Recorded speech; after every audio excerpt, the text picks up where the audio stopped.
Today we've got a crazy nuclear revenge story against a girl who was just full of hate. We'll get to that in a bit, but first, Paternity Fraud Exposed. Getting revenge against my mom was not for me per se, but for someone else. Maybe I was mad at her for the things she did to me too, but it wasn't a specific thing. And my revenge was hardly inspired by how she treated me, but by how she treated other people. I found out on a cold winter morning that my 5-year-old half-brother was not my stepdad's son. My stepdad was away on a work trip, and there'd been a snowstorm in the state he traveled to, so he couldn't return home at the time he'd promised. My mom was in the kitchen sipping wine she had just brought out of the fridge. It wasn't unusual for my mom to do strange stuff like that. She would drink hot coffee when it was hot and very cold wine when it was freezing. She even smoked when it was very hot too. A large transparent glass sliding door was used for the kitchen door, the door leading outside into the garden, and I saw my dad waving with his arms wide open.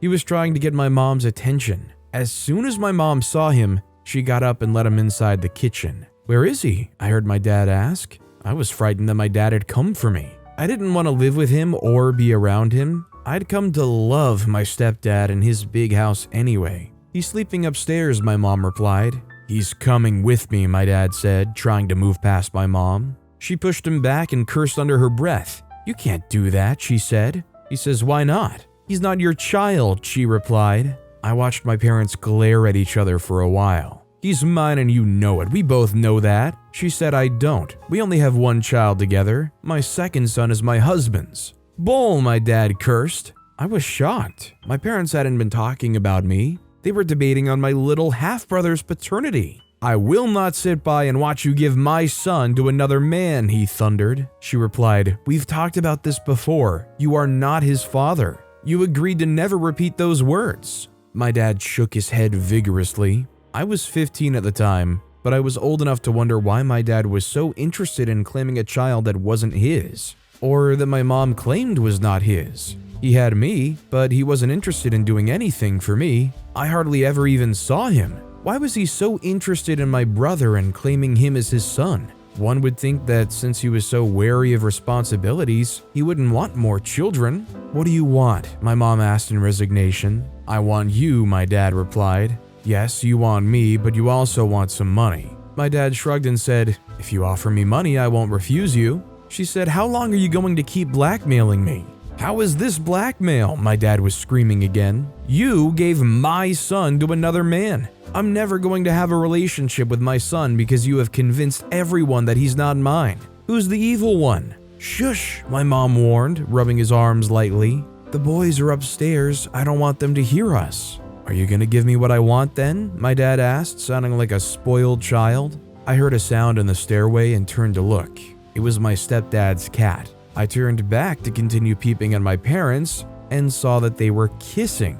Even as a child, I was disgusted by what was happening. I was so upset that I hurried up to my room and shut the door behind me. All the kids I knew growing up would be happy that their parents were getting back together, but I was not. I dreaded the day that my parents would get back together, and I prayed earnestly for that to never even cross their minds. My dad and mom had the most turbulent relationship. My mom was toxic, but so was my dad. My dad refused to work when they were still together. Mom did everything alone. She paid bills, made sure there was food, and paid for other stuff, including my dad's bills. While she did what she had to do because my dad won't step up, she was very abusive towards me and my cousin, who was older than me. She would hit us and make us wait on her and then dare us to do anything about it. My cousin and I were terrified of my mom. His mom, my mom's sister, was in and out of rehab until she passed, and my mom stepped up to be his guardian. Everyone praised her for what she did, but she resented him. She made him watch me whenever she was away and basically parentified him. He did everything in the house, from chores to even making sure I got ready for bed. He was always tired and weak. I felt bad for him, and even as a child, I knew my mom wasn't treating him well, but I dared not say anything about it. She wasn't so nice to me either. She told me all the time that she was on birth control pills when I was conceived. I didn't understand what that meant until I understood what it meant. It meant that she didn't want me. For years, she told me to be grateful to her for not ending the pregnancy. "I could have ended the pregnancy, you know," she would say. You better stay grateful for that." Whenever I did something wrong, she would say I should have ended the pregnancy. The only person my mom cared about was herself, and my dad most of the time. She waited on his hand and foot, did everything for him, and tolerated his horrible behavior. My mom was a terrible mother, but my dad was even more horrible. He was barely ever there. He never quite spoke to me. I was like this little human that he didn't know how to deal with. The times that my mom left me with him to watch me, he would ask me to sit in a corner and face the wall. This was something my friends' parents did to them when they had done something wrong and were getting punished for it. He never let me play with my toys because that would hurt his ears. He hit my cousin and mom occasionally. Whenever he hit my cousin would find a way to call the police for help. But when they came, my mom would lie that everything was all right and then threaten him into not saying anything. She expected him to be grateful for taking him in too.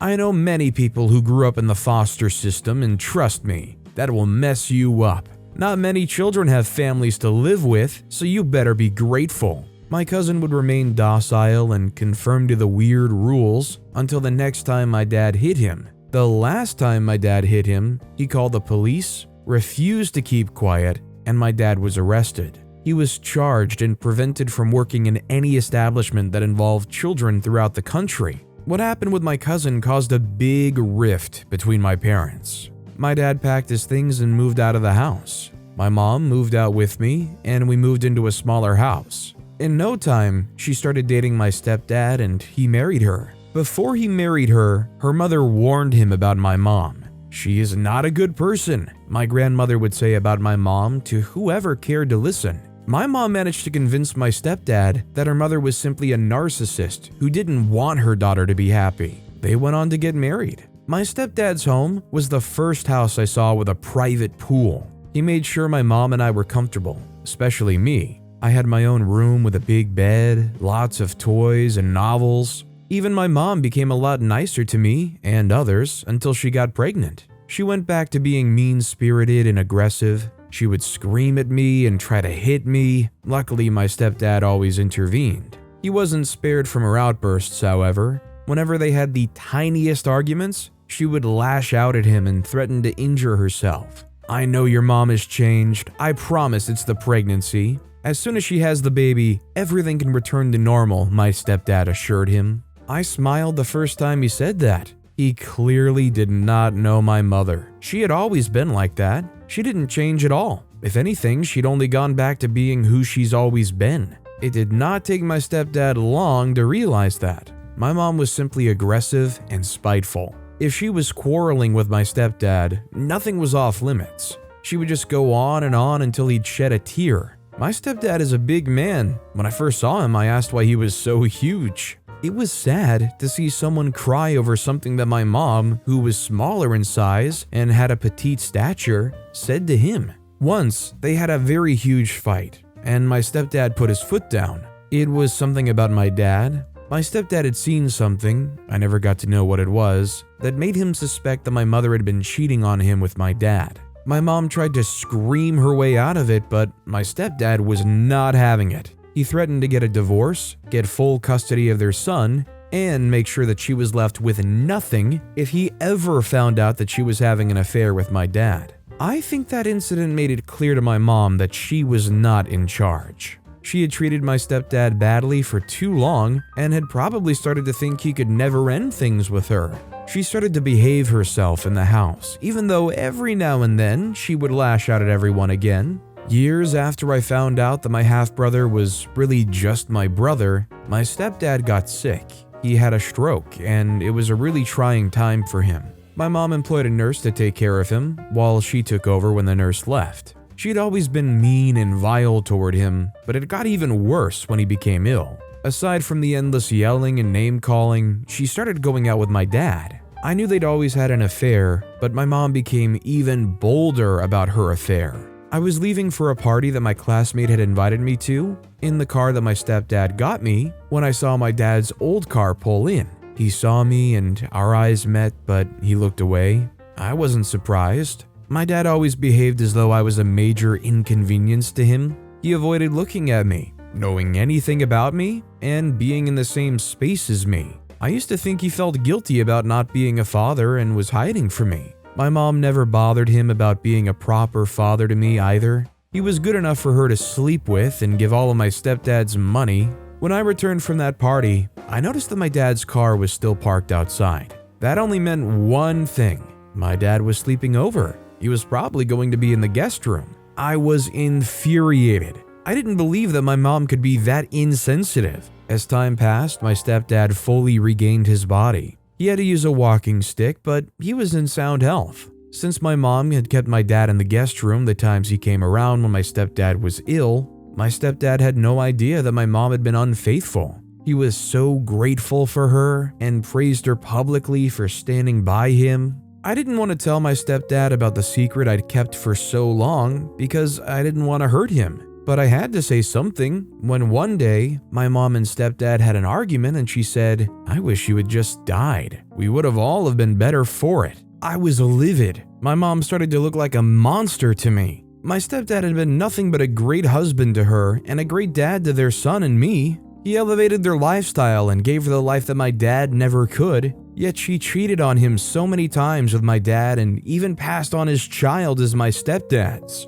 I decided that enough was enough and contacted my stepdad's lawyer. His lawyer was also his closest friend. I told him what I'd found out and we broke the news to my stepdad together. My stepdad was hurt, but he was fine. I had worried that finding out would affect his health, but I was glad that it didn't. If anything, it helped him make up his mind that he deserved better than my mom. His lawyer had assured me that it was tantamount to hurting him if I let my stepdad live a lie. With the help of his lawyer, my stepdad filed for a divorce. My mom blew hot, but he didn't care. He was done with her BS. The court ordered that a paternity test be carried out, and it was. My brother wasn't his. My stepdad maintained that my brother was his son. It was his name on the birth certificate anyway, but he wasn't going to fight for full custody of the child. He was not required to pay alimony or support my mother in any way. He also got to keep the house, even though he sold it because of the memories of my mom and his illness. Years later, my stepdad officially adopted my brother, and he's the only man I know as my dad. My mom returned to living in the dirt. Her reputation was ruined. She went back to be with my dad, and he went back to treating her as badly as he used to before she left him for my stepdad. I'm sure that had something to do with the fact that she no longer had money to give him. In a situation like this where there's a vile secret that you know, but the person involved doesn't, like how this guy thought it was their son, but it was secretly not and they were never being told that, isn't it worth the heartbreak to inform them and let them know? I'd like to know what you guys think in the comments down below. That said, our next story is what I did to the girl who hated me. Before I met Regina at a sports academy for girls, I didn't believe I was capable of hurting a fly. But after Regina almost got me kicked out of my favorite academy in the whole world, I knew I needed to be the firm girl my mother raised me to be. I'd never thought someone else's pain could bring me joy after I gave Regina a dose of her own medicine when she got my favorite coach sacked. I could forgive all her excuses, but not her silly act of jealousy that got Coach Nelson kicked out of the sports academy. I was only 6 when my mother bundled me up and guided me illegally from Mexico to America. That night, we finally made it across the border. She knelt in the middle of an abandoned park in Arizona and clutched my hands in hers, her weary eyes shining with tears. "Araceli," she whispered, "you're not going to live the life I did. You're going to make me proud. Here in the US. I adored my beautiful mother, Juanita. I did my best to the local kindergarten for non-Indigenous children, and immediately after I was done with school, I'd rush home to help her prepare the salsa for her delicious chilaquiles. They were a big hit in our neighborhood and our only source of income. We weren't suffering, but we weren't exactly comfortable either. We lived in a dangerous neighborhood filled with illegal immigrants just like us. I couldn't attend a proper school, and my mother couldn't get an actual job either. I didn't need to be able to read minds to tell that she wasn't satisfied. Almost a year later, she got engaged to a gringo. I honestly don't think she married him out of love. She claimed to love him, but I believe she just got together with him so we could get our green cards. There was a wedding, and soon after, we moved into Ryan Granville's house in California. Life got much better then. I didn't care much for our newfound affluence or freedom. All I cared about was seeing my mom happy, but she was as happy as she was sick. I'd come every day from school excited to see the beautiful smile I'd wanted for so long, and all the troubles of a new school would disappear. But as time passed, I noticed the dark rings around my mother's eyes, the unusual pale brown tinge on her rich bronze skin, and the increasingly slow movement. "Mom?" I said gingerly one day, trying to keep the fear out of my voice. "Are you okay?" "Yes, Araceli, I'm fine. Just a little tired, I suppose." But deep down, I knew something else was wrong. I was struggling to keep my eyes open in geometry class the next day when I heard the principal call for me over the school's PA system. I sat frozen in my seat, my mind spinning. People were only called to see the principal when they were in real trouble. "Araceli," my teacher called, snapping me out of shock. "I believe that call was for you." The whole class stared at me as I got up and gathered my belongings. I thought I might pack all my stuff because who knew if I'd ever return. I entered the reception area that preceded the main office, and the door had been left open a crack. Looking through the slight opening, I could see the grave look on Principal Jeffrey's face as he spoke quietly to the brunette man in front of him. Unlike my father, I'd seen enough of Ryan to make out his outline through the crack in the door. I approached the door slowly and strained my ears to hear what they were saying. My heart skipped when Principal Jeffrey said, "Araceli's mother." My body ran ahead of my brain as I barged into the room and just stood there, my eyes wide with all the emotions flooding my mind. I was sweating and breathing heavily like I'd torn through the halls to get here rather than a slow, silent walk of shame. Principal Jeffrey and Ryan turned to look at me, not startled by my abrupt entrance. "What's wrong?" I managed to choke out. "You don't deserve this, Araceli. I'm so sorry," Ryan said, burying his head in his hands. My vision started to blur, and I couldn't tell if it was because of the tears pouring down my cheeks or the severe banging in my head. To this day, all I remember is the blur of the houses in my eyes as I raced past, the colors blending into each other before ending in sudden darkness. I woke up with a splitting headache and a disheveled-looking Ryan staring at me. For the first time, I surprised myself by collapsing into his arms and sobbing into his shirt. The news wasn't quite as terrible as I'd feared, but it was horrid nonetheless. My mother had been diagnosed with leukemia and wasn't expected to survive longer than a few months. The doctors tried to calm me down, and Ryan didn't let go of me. Nothing they said or did could keep the torrent of tears back when I saw my mother, frailer than I'd ever seen her, lying helplessly in her bed. "Mom," I started, but my voice broke. It was too much seeing her like this. She had protected me all her life, and now she looked like she needed protection from her blood cells. She was in pain, I could tell, but she was trying to be strong for me. I too would be strong for her. If there was one thing I was known for in school, it was how I handled the basketball. I wasn't particularly tall, unless 5'6" was tall for a girl, but you wouldn't think about that if you saw me jump. Only about 1.5 inches short of a slam dunk. My mother had wanted to see me succeed at what I loved doing the most, and I would make sure she would. She would be around to watch me get into the biggest sports academy for girls, the most prestigious athletic school in the tri-state area. She squeezed my hand, pulling me out of my thoughts. "My beautiful daughter," she said in Spanish. "My beautiful daughter, everything will be fine, I promise." I knew she could promise no such thing, so I made her my own promise. I held her hands in the both of mine and squeezed them. "I will make you proud, Mama. I will make you proud of me." She smiled and relapsed into her dreams. Ryan and I drove him in the silence of the night. His eyes were red. He must have cried too, but I felt no sympathy for him.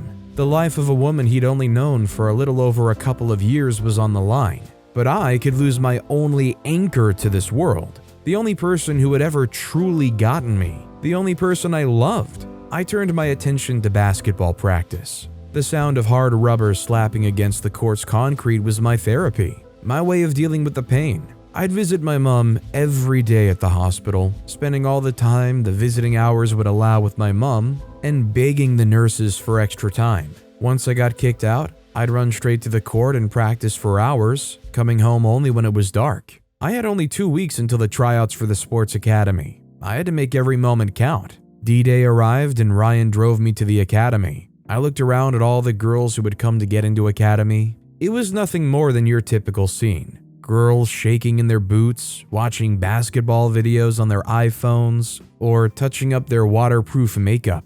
I spotted a girl coming out of the driver's seat of a white Porsche in a pink glitter jersey and her friend in slacks coming through the passenger door. She looked exactly like your typical Regina George, and from the way she looked around at the competition, I knew she'd be one too. She looked my way, noticed me staring at her, and sneered at me. The second stage of the selection process required the top 10% from the first round to form 8 teams of 3 in a tournament. The first team to make 3 baskets wins the game. My teammates were a short blonde and a tall Asian girl with short dark hair, Mindy and Naomi. I liked them immediately because they communicated well and were beasts in their own right. I knew we would hit it off perfectly if we made it into the school. We made it to the final stage literally without breaking a sweat, and guess who was waiting for us at the end? The Regina-looking girl. Her teammates were a timid-looking girl in glasses and another of the mean girls. They didn't look like much, but they'd made it this far, so I knew they weren't to be trifled with. The score was 2-2, and my sweat glands suddenly went into overdrive. I made a colossal mistake and glanced at where Ryan sat in the bleachers. Next to him was an empty seat from which some lady had gotten up a few minutes ago, where my mom could have sat if not for her stupid disease. My eyes clouded over with rage and pain. Why did it have to be her? The referee blew the whistle, and I ran in blind fury at the ball. I stole it from the poor girl who had it and continued blindly towards the net. I must have lost my sense of direction because the audience was silent when I scored. My vision cleared, and I noticed I dunked into the net where the Asian girl was. She was our defense. She shouldn't have been standing there, unless I'd scored for the other team. Good afternoon, Mr. Daniels, Araceli. My name is Coach Nelson. I'm the coach for the basketball team in the sports academy, the nice man with the perfect jawline said as we entered into the office. I'm here to tell you that your daughter showed exceptional performance at the tryouts today, and we were truly impressed. However, it seems she lost a little control during the last game, and that affected her and her team. We would want someone with your daughter's talent in our school, but we need to know that she would be able to keep up with the pressure if she got in. I need to know that she would be able to take care of whatever overwhelmed her. It's no problem, sir. I'm sure it was just a little mistake, Ryan replied. I know she'll do her very best at your school. This is the best place for her to grow, and she's wanted to come here for as long as I've known her. Okay then, I trust you have everything under control. I'm glad to have you on board. See you next week, I hope. Coach Nelson took my hands in his and gave me a firm, welcoming handshake. A handshake that firm could only come from arms as strong as his. My mother was ecstatic to hear the news. Although you wouldn't have been able to tell if you'd walked into the room right after I told her. She'd begun chemotherapy and her rich, dark hair was all gone. Her eyes were even more sunken in their sockets than they'd been a few weeks ago. She wasn't dead yet, but she already looked like a ghost. Practice began as soon as we resumed school. Coach Nelson had us doing laps and high jumps by 6 in the morning, yelling instructions and trying to keep us active. During the first 2 weeks, we did nothing but exercise. Not a single ball was touched. In those 2 weeks, I bonded with Mindy and Naomi. They quickly became my best friends and kept me from blowing my top when Regina tried to bully me or get on my nerves. Apparently, her name really was Regina. Her evil ideas were creative though. One time she put hair gel into my sneakers, making it impossible for me to keep up with the laps we were instructed to do. Another time, she dunked her lunch on my head and claimed it was an accident, but I turned a blind eye because I needed to remain focused. Soon, we started basketball practice alongside our academic program and daily exercise. The selection for different matches came up, and I wanted to make the cut, so I started practicing more. I spent most of my evenings working on my weaknesses with Coach Nelson, so we started close. He became the only person I could trust with the burden in my heart. Obviously, I started to hear some loose gossip that I'd replaced Regina and become the coach's new favorite, but I didn't care. I'd grown fond of Coach Nelson, and was payoffs for selection came, and I made 3 hoops before halftime. Everyone was impressed except Regina. She wanted to be the star player. Again, I'd taken that from her. She became even colder towards me. She went as far as pouring itching powder all over one of my uniforms, but thankfully Mindy had watched the whole thing, so I wore a different uniform.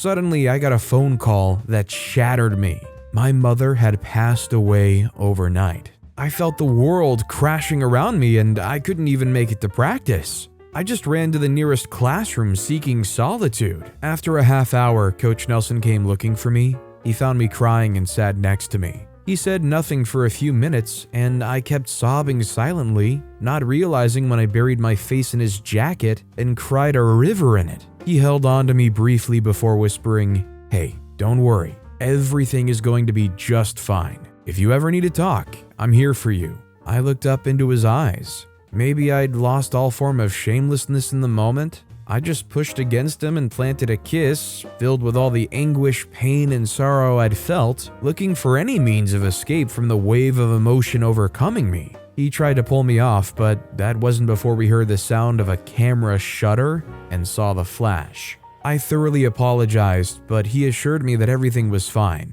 He understood that my emotions were going haywire at that moment. Filled with fear, we rejoined the rest of the class. I looked around to see if anyone had suspected anything. Everyone carried on like nothing had happened, but Regina's smirk looked more smug than usual. Later that day, I was notified by the principal that for a month, I'd be suspended from participating in any major games because of my bad conduct. The following day, Coach Nelson was fired. The principal made the announcement at the morning assembly without telling us why. Everyone looked shocked by the news. Everyone except Regina. Instantly, I knew the person who took that picture wanted to mess with me. But it was something different to make someone else suffer because of me. I felt a rage inside me that I'd never felt before. A mixture of all the pain I was going through at that moment. Regina would pay for this. Little Miss Perfect had her demons, and the whole school would know about them. I would make sure of that.